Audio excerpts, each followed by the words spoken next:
is a sad story. Sudan used to be looked at the land of opportunities, the land of mighty people. The Arab don't respect us. The Arab don't give us our right. The Arab don't give us our dignity. They don't see us as people. I feel very sad. I think we have arrived to a very dangerous point where we should, or we have to divide our country. Most of the people are working for separation, that they have to separate from the north. Enough is enough.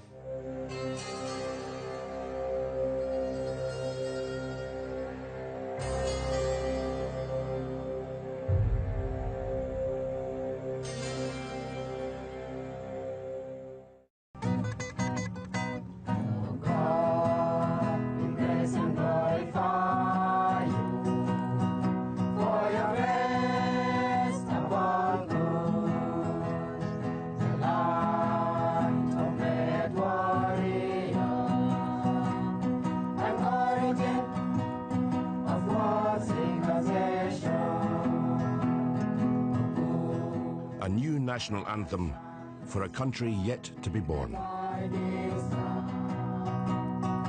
The lyrics and music were created here at Juba University in southern Sudan and tell the story of the ancient kingdom of Kush, of struggle, martyrdom, and of hope for the future.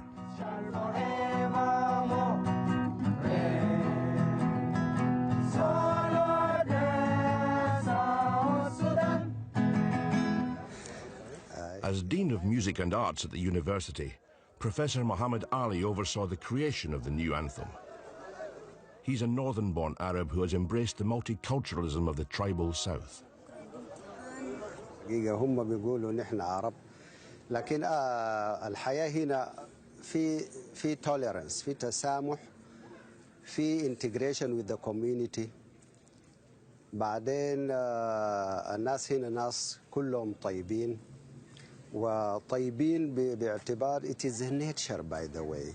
دي طبيعتهم هم كده الناس. يعني حتى ما في any sort of discrimination. I cannot feel it.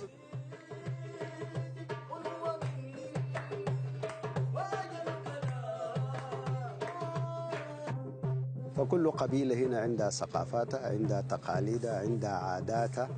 يعني هنا بتجد في المجتمع هنا في مسيحيين، في مسلمين، في ناس لا دينيين كمان.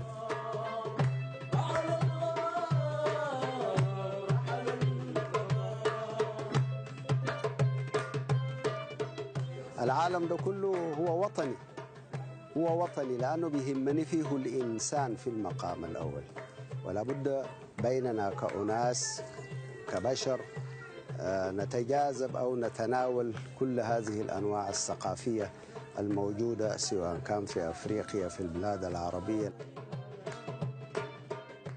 But his is a rare viewpoint in what has become an increasingly polarized country, where over 2.5 million people have died in civil conflict.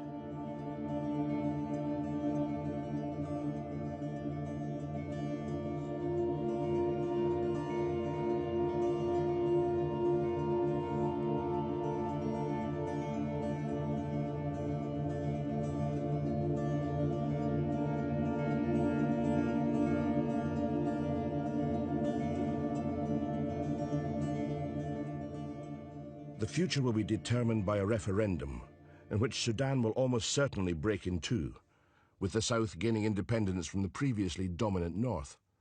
The fate of the most volatile region, Abyei, as yet unknown.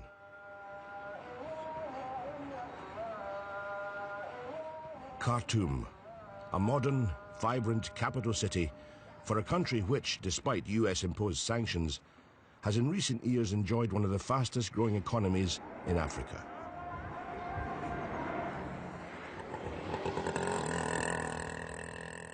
But surrounding the city, a ring of shanty towns referred to locally as the Black Belt. This is Mandela, recognized as the most deprived slum in Khartoum. It's populated almost exclusively by southern Sudanese, many of them refugees of war. They're just a few of the millions left displaced in a country that has rarely known peace.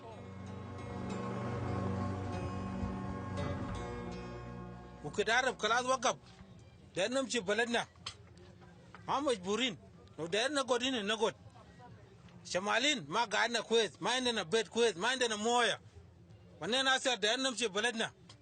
In Southern Sudan, there is a freedom. Even though you don't have a good job, you have your own land, which is inhabited and it is not temporary. But we now live in Khartoum temporary. ما عندنا أكل وما عندنا أي حاجة شغل كم مشينا ما نلقى شغل عشان نجي نأكل شوفة. Across town, in the rundown suburb of Mayo, the removal truck has arrived at the house Moses Taban and his wife Deborah share with their extended family.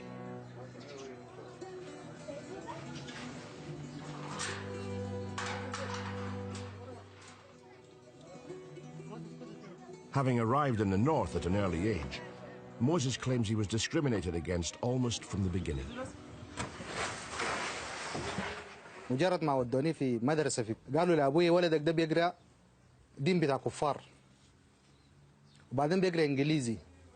نحن هنا ما عندنا إنجليزي وما عندنا دين بتاع كفار، ولدك ده لازم يقرأ تربية إسلامية. مشينا للوزارة، ناس الوزارة قالوا لا ترجع المدير بتاعت المدرسة ده بيحل لك أي مشكلة.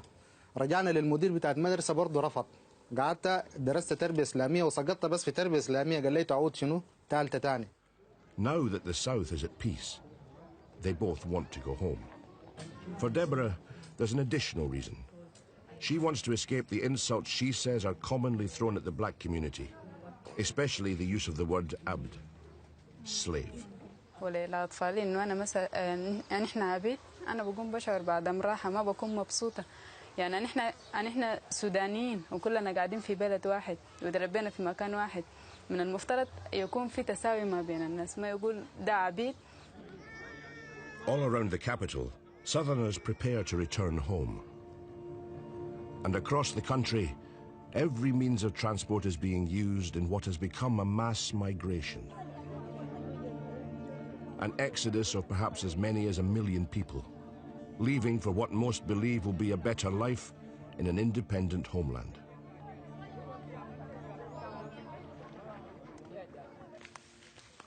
The first great exodus wasn't voluntary. Black slaves taken north by mainly Egyptian and Turkish traders. The opening of the Sud gave the slave traders access to southern Sudan, where they were able to cause havoc and devastate villages through trading in human beings. This is the Sud, one of the world's largest swamps, covering up to 40,000 square kilometers around the border area between northern and southern Sudan. For thousands of years, grasses and rafts of water hyacinths and papyrus had merged to form a shifting labyrinth of channels, a natural barrier to any boat attempting to navigate the Nile. It wasn't until 1839 that an Egyptian-sponsored expedition finally broke through and the slave trade mushroomed. It opened the South Sudan to slave traders. Traders were after ivory, gold, and human stock. Sadiq al-Mahdi was the last democratically elected Prime Minister of the Sudan. The slave trade is a matter of tragic history. And it is something that represents a dark aspect of past humanity. But what we need to apologize for is the association in the North, in our culture, in the North, between blackness and slavery. As Northerners, we should apologize for this association between color and slavery. In the late 19th century, Sadiq al-Mahdi's great-grandfather had conquered Sudan in the modern world's first Islamic revolution. In the final battle, the British Governor-General, Charles Gordon, was killed. But soon the British returned in force, and in partnership with Egypt, effectively ruled the country until independence in 1956.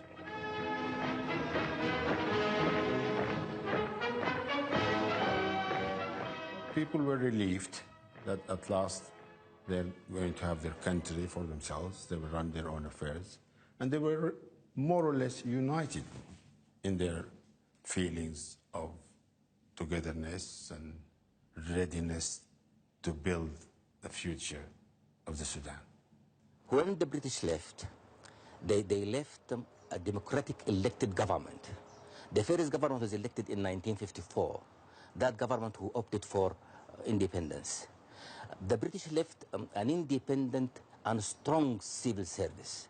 They did leave good civil service in the Sudan.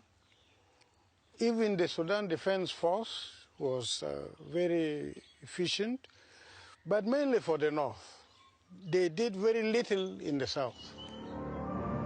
Out of 800 civil service posts vacated by the British, just 4 were given to Southerners.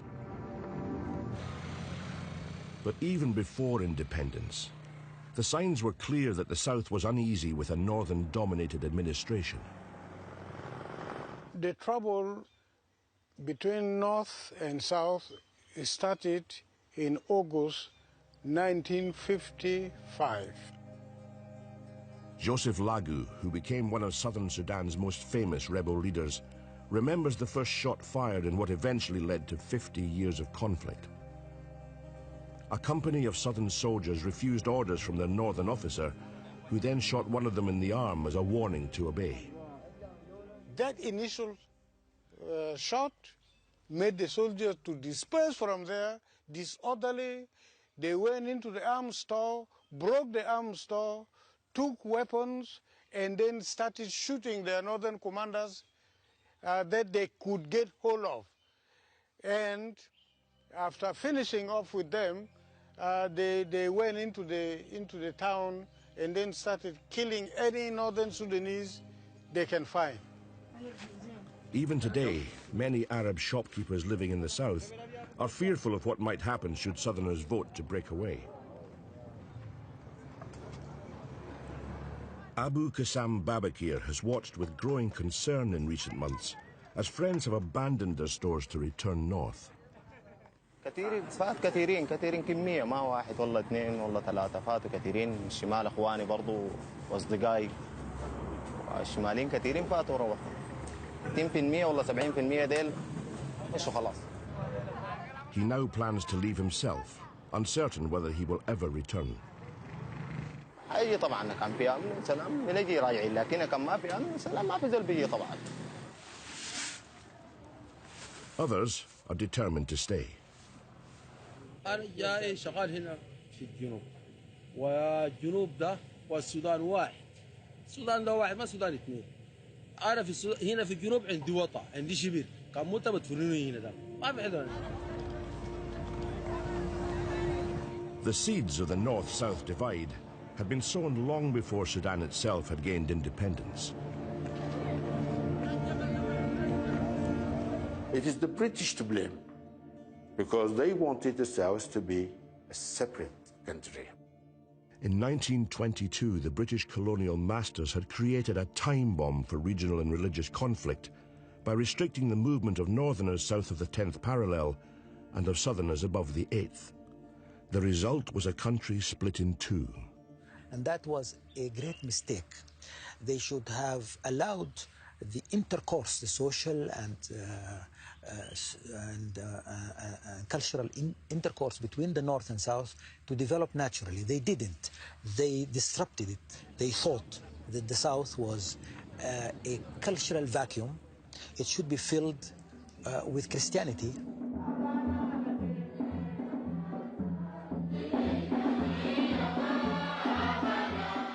Under British rule, the Christian faith flourished in southern Sudan.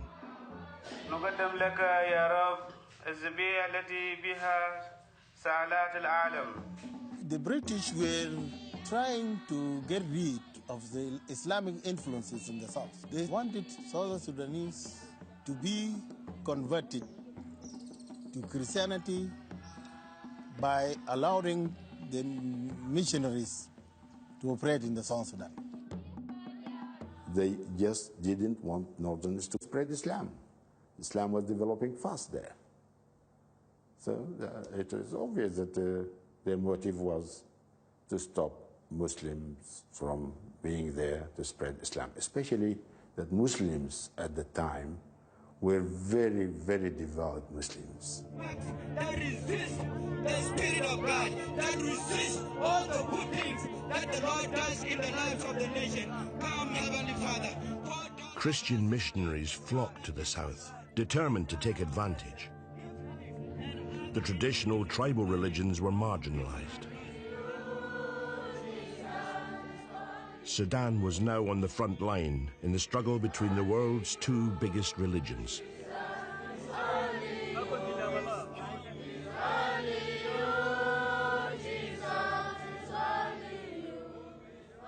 Within just 2 years of independence, the new government faced a vote of no confidence in Parliament.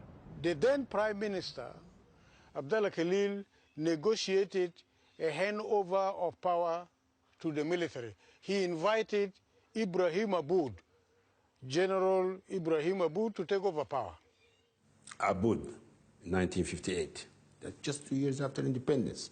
It's very rare that a country that has been fighting for independence for years and years and years, and then immediately after independence, is gone away, taken away from them by the military. It's very, very rare. It was, a handover to the military. So began a cycle of short bursts of democracy, followed by military dictatorships that has lasted to the present day. General Aboud himself was overthrown 6 years after taking power, making way for civilian rule. We lived through a very special period, what we call today the golden era in Sudan. Omar El-Fadli rarely ventures over the threshold of a world he has created from a time gone by. A time when Khartoum was a very different city. General Aboud was gone, and by the late 60s and early 70s, the capital city had become a magnet for those seeking a sense of freedom.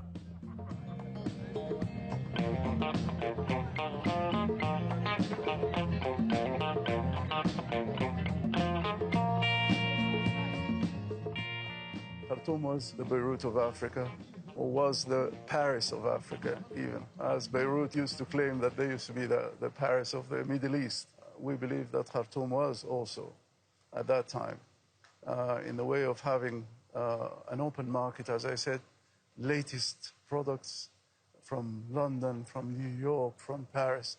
You can find it right in this street. But also culture, entertainment, the freedom of having parties, wedding parties, all through the night if you wish. I mean, everything was just a normal, happy life, to be honest with you. Despite restrictions, the leading members of the band have continued to play small venues in Khartoum since the 1960s. Those people have been through so much because of the political changes. So this country has been through so much, anti-culture, anti-music, anti-arts, anti-so on. And then you have the curfews for so many years, and then you have the closure of all the entertainment places, and they're still playing. There is a big gap between our generation and the new generation today. We don't speak the same language. When we talk about democracy and freedom, what is democracy and what's freedom? In fact, they say, hasn't democracy failed in this country? Do we need freedom? But the freedoms enjoyed by the rich youth of Khartoum in those days were a world away from the realities of poverty and conflict elsewhere in the country.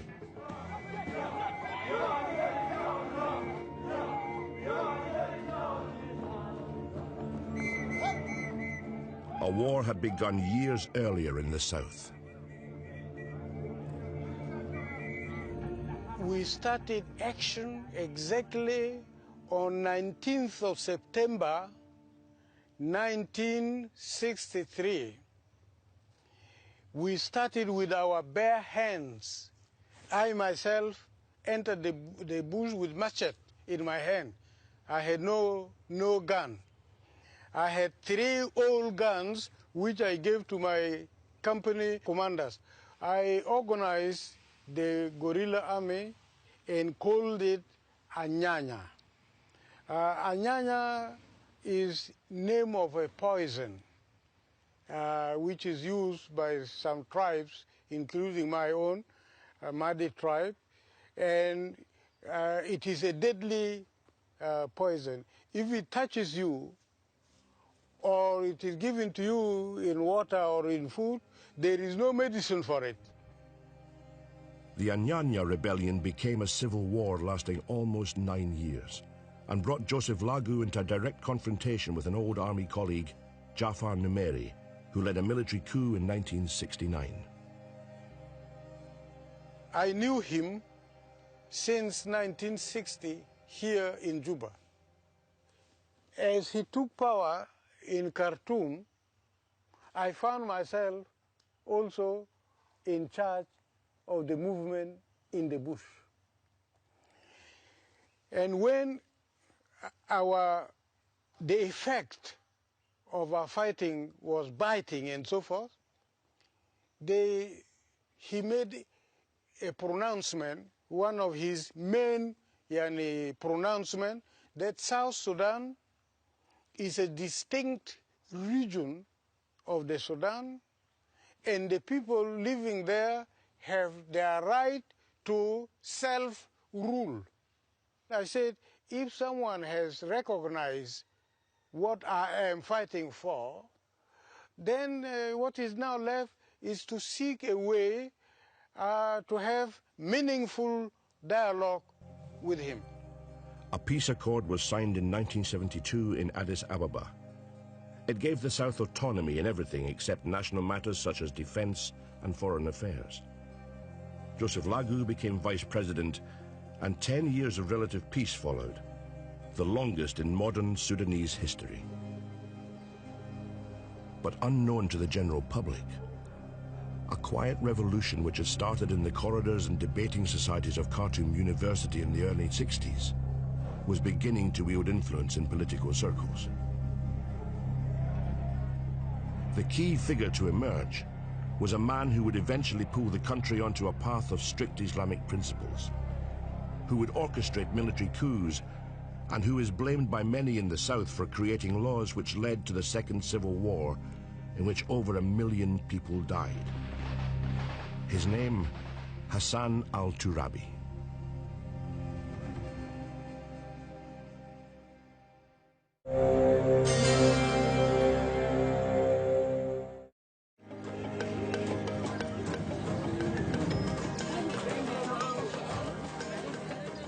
درمان سوق ضخم جدا كان بغذي السودان كله.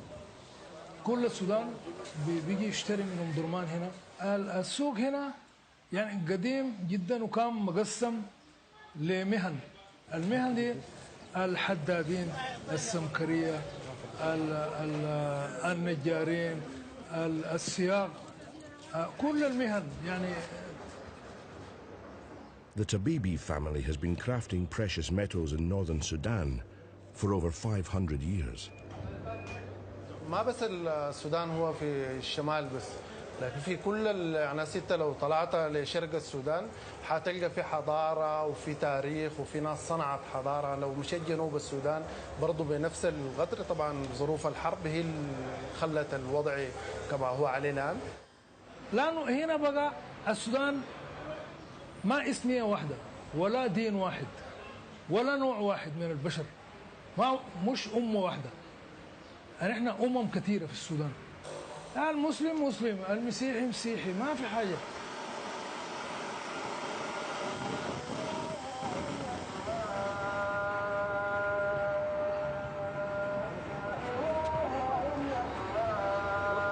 Like the Tabibis, the Sudanese have a reputation for friendliness and tolerance. But the country's constitution, based on a localized interpretation of Sharia law, is less tolerant. It redefines the role of religion and politics, and the chief author of the Sudanese version of what they call political Islam is Hassan al-Turabi. He first came to prominence as a student leader coordinating street protests, which led to the overthrow of the Aboud military government in 1964. And from the university, we staged a revolution, a popular uprising, and the army later on joined the people. Oh, every general strike, everyone is in the street. Civilian government lasted just 5 years before being replaced in another military coup, which brought the left-wing Colonel Jafar Numeri to power. Turabi was imprisoned and then sent into exile. Over the years that followed, Numeri swung from initially being aligned to the communists, through Arab nationalism to Pan-Africanism, and finally in the late 1970s, sensing a mood change in the country, he began to embrace political Islam. When he saw that the Islamic fundamentalists were a political factor, he changed into Islamic fundamentalism. He was that sort of man. Numeri played the populist card by turning strongly towards political Islam. Oh yes, he did. And he was of course very jealous of us. He did not want Islam to be related to us, because we were the only ones who were championing the cause of Islam. Numeri invited Turabi back to Khartoum and appointed him to the powerful post of Attorney General. They then set about dismantling the Addis Ababa Agreement, which had granted the South autonomy.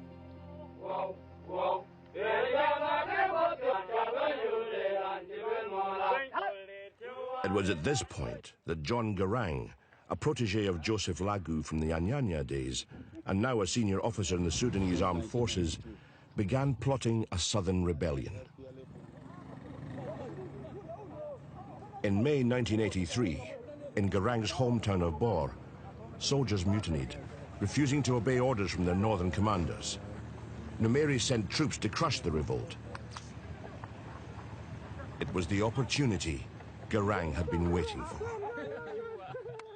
Numeri foolishly ordered the attack of Bor garrison, despite my personal warning that if you light fire, it will spread like bushfire and you will not be able to quench it. Leave those people alone. In the face of attack from a large force of northern Sudanese, Garang joined the mutineers and led them into the bush to start a guerrilla movement. These are some of the survivors that left Bor to form the Sudan People's Liberation Army, the SPLA.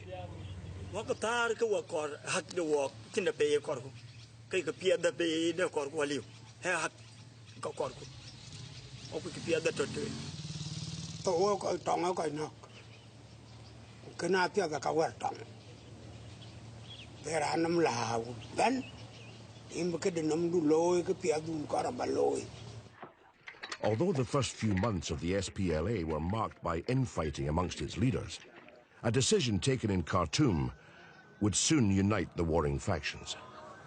Turabi played with the minds of the foolish military rulers. He made them to do for him what he could not do alone.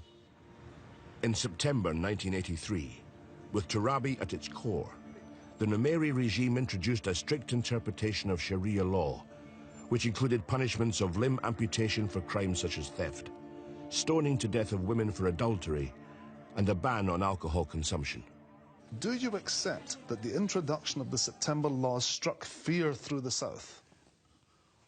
I think it was only used as propaganda and struck fear thereafter. But it wasn't actually application, because bars were open all the time in Juba.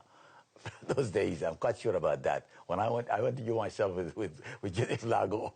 And but security people sometimes, if they think you are subverting a public order for any reason, they might they might be as zealous,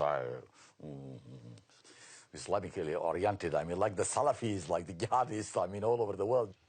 When Numeri declared the Islamic Sharia, Turabi said, what would have taken us 100 years to achieve, he did it by stroke of the pen.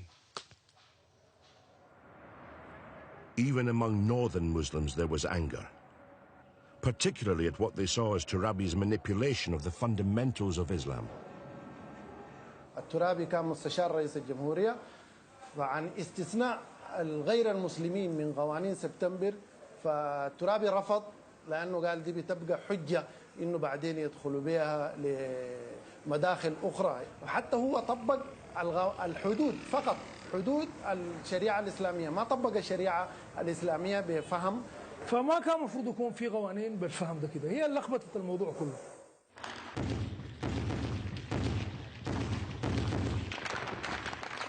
The September laws would turn what was a small rebellion occurring in the south into a full-scale civil war lasting over 2 decades. It immediately pitted the country against each other. And it is what made the people of Southern Sudan swell the ranks of the SPLM. The border town of Malakal witnessed some of the worst fighting. It was terrible. People lie under the beds when you hear the sounds of the heavy artillery. Nobody moves on the road, even in the house, nobody moves around. You just lie down under the beds. People are just frightened. Even when people live there under the bed, you are shaking when you're shivering. Death can come at any time. Yes, some people died. Even near in front of my house also there were some people who were shot. Then they lay there for 2 or 3 days. Nobody to touch them. At that time, then you cannot walk. You just stay in your place. Until the time when the dead bodies are collected, and then you see some police walking on the road, then that will be the time that you can come out. –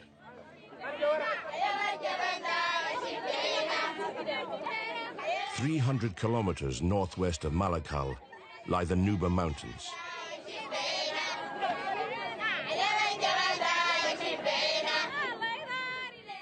The people here are a mixture of Christians, Muslims, and traditional African religions. The war affected them all. رجال ونسوان وحتى مواطنين ديل كلهم الناس ديل ماتوا. هاي كانوا منذ شهرين حامل وقام جا قتلوه طوالي. يلا قمنا مشينا طوالي. واحد كده رفعني قال لي قوم، وانا شحت الناس قتلوا قدامي. يعني يومك كان ما تم يعني ما تموت.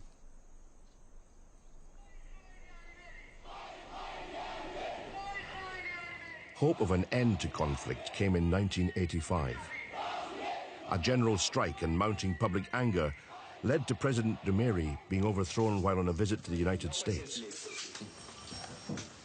Washington itself. Military rule was eventually replaced by a coalition civilian government headed by Sadiq al-Mahdi. But it wouldn't be long before rumors of yet another coup emerged. I thought that a country with civil war, a country with conflict all over, a country with tension with its neighbors, no one would want to step into this hell. He had reckoned without the ambition of Brigadier Omar al-Bashir. In September 1989, just as al-Mahdi was about to clinch an historic peace agreement with the SPLA, the military made their move. The idea was that we'll meet on the 18th of September to clinch this.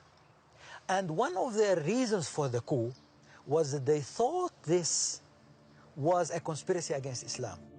Unknown to al-Mahdi, it was his own brother-in-law Hassan al-Turabi who was behind the coup. It was our soldiers, actually. And most of the people dressed were not even soldiers at first. But later on, we allowed a few officers to take over. So you controlled it? We controlled it. In the days leading up to the coup, Joseph Lagu received a warning to get out of the country. This former rebel leader was tipped off that the democratically elected government of al-Mahdi was about to be overthrown. I was tipped by Torabi that there was going to be problem and that I should get away from the Sudan. Torabi gave you advance notice, yes, effectively, yeah, of a coup d'etat, yeah, and you did nothing about it. Hmm? You did nothing about it. What can I do about it? Make it public. Why should I make it public? Why should I make it public? He gave me a hint. He says something is going to happen. Better get away. As for Torabi's brother-in-law, Prime Minister Sadiq al-Mahdi, there was no warning. What did your brother-in-law say to you? Unfortunately, he was on very bad terms with me. He thought I was just taking power from him. And those days I was still on, I was not in office necessarily, but he knew that it's our movement, and I am the leader of that movement. In the south, John Garang soon faced a rebellion of his own when the SPLA leadership split along tribal lines. The movement was split into two, and then they launched an all-out war in Bor area, home of Dr. John, of course, possibly trying to strip him of his support. Garang was from the Dinka tribe, and most of the attackers came from a rival tribe, the Nuer.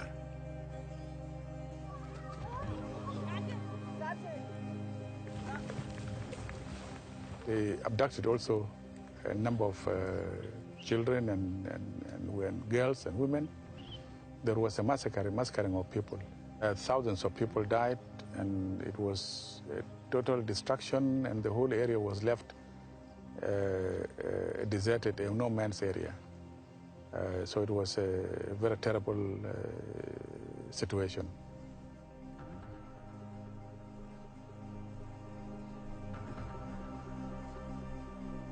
Bishop Samuel Garang and local chief Enoch Deng raced to the town when they heard the news. It took 13 days for the bishop to find his own family. I found the people down, those dead people, on the road, everywhere. And then I rushed up for my children. Thank God I went and I found them in the bush with their mother, and little food which was with them. There was water and their food. They spent 13 days. The current vice president of Southern Sudan has been accused of orchestrating the Boer attacks to destabilize John Garang. An accusation he denies. In the midst of confusion, people died.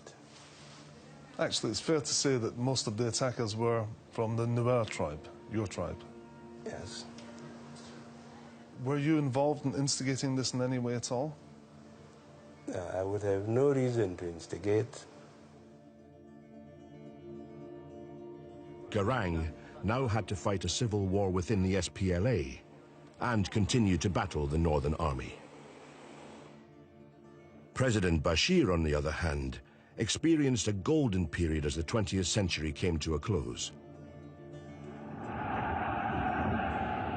Oil had been discovered in the border regions, boosting the Sudanese economy. Khartoum began to transform itself into a modern metropolis, and his popularity soared.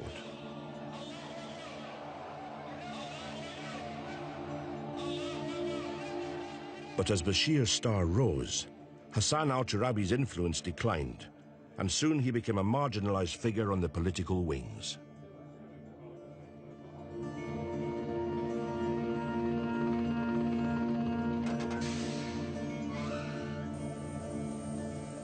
The discovery of oil has brought its own problems, because 80% of the reserves are in the south, and the pipeline goes north.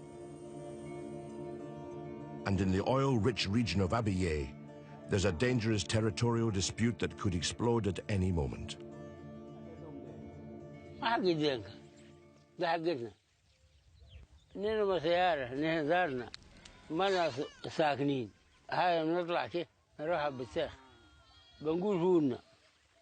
يوم الصيف يجي نجي نخليه خلا هي بنقول في حقنا نحن السيارة ماشيين كي وماشيين كي لكن سكن ما عندنا. These are the Miseria, a nomadic tribe of Arab origin. For at least 300 years during the dry season, they have left their grazing lands in the north to travel southwards to the place they call the Sea of Arabs. On their way, they must pass through the Abyei region, inhabited by the mainly Christian Dinka Nok tribe.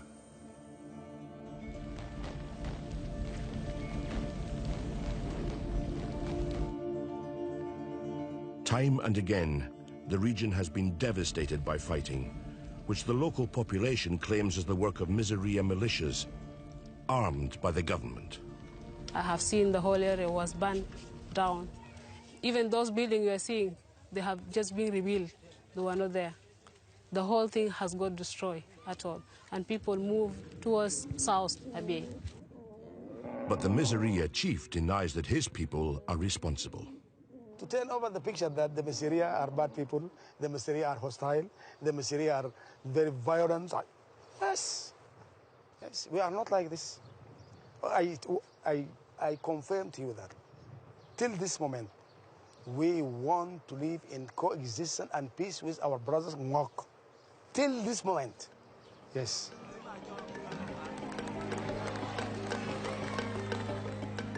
After intense negotiations, in 2005, President Omar al-Bashir and SPLM leader John Garang brought 22 years of civil war to an end by signing the historic Comprehensive Peace Agreement at a ceremony in Naivasha in neighboring Kenya.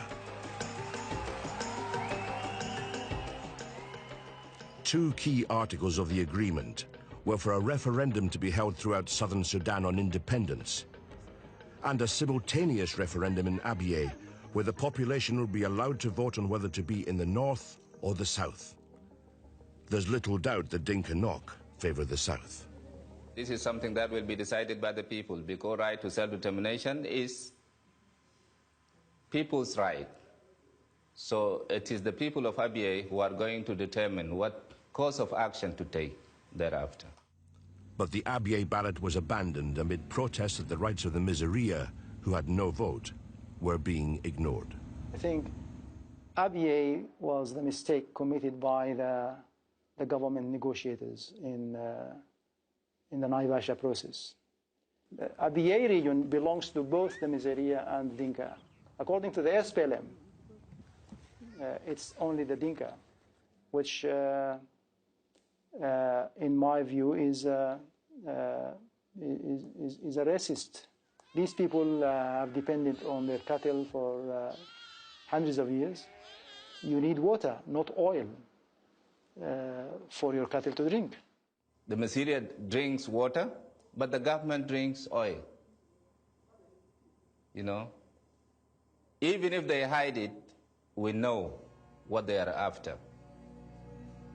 Failure to find agreement between the Dinka and the Miseria could provide the spark for an all-out war. If Dinka Ngok say that they will not permit the Miseria to reach the waters, I tell you, we will fight them. We will fight them. We will fight them. And we will go through, even beyond Abyei, to drink water and to take part. In Omar El-Fadli's restaurant in Khartoum, Darfurian performer Omar Issas sings of peace and unity in his troubled homeland.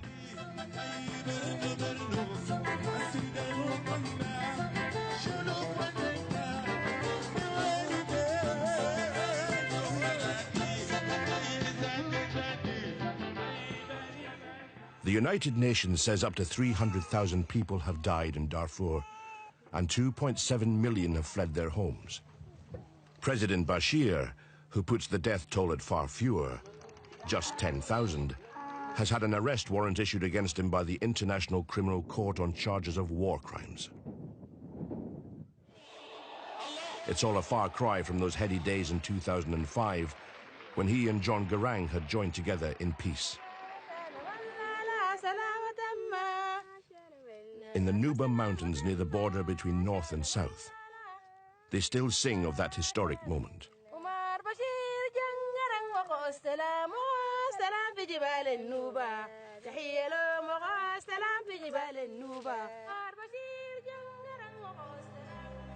But in a mausoleum in Juba, southern Sudan, lie the remains of John Garang, killed in a helicopter crash just 6 months after signing the peace agreement, and 3 weeks after over 1 million people had welcomed him to Khartoum. Garang came with the idea that the Sudan should remain united. And he believed in that. Till he died, he believed in that. And he looked at the Sudan as a country, you know, that has a role to play. It is a linchpin of the whole continent. Even his enemies knew that here was a man who had attempted to cross the divide that was Sudan. He was a true leader. He inspired people around him. He was a towering figure. And I could see that even from my position on the other camp, because he was always an enemy. But no one could miss his leadership character and his abilities. It was a great loss. Not for the SPLM, not for the South, but for the Sudan and for Africa.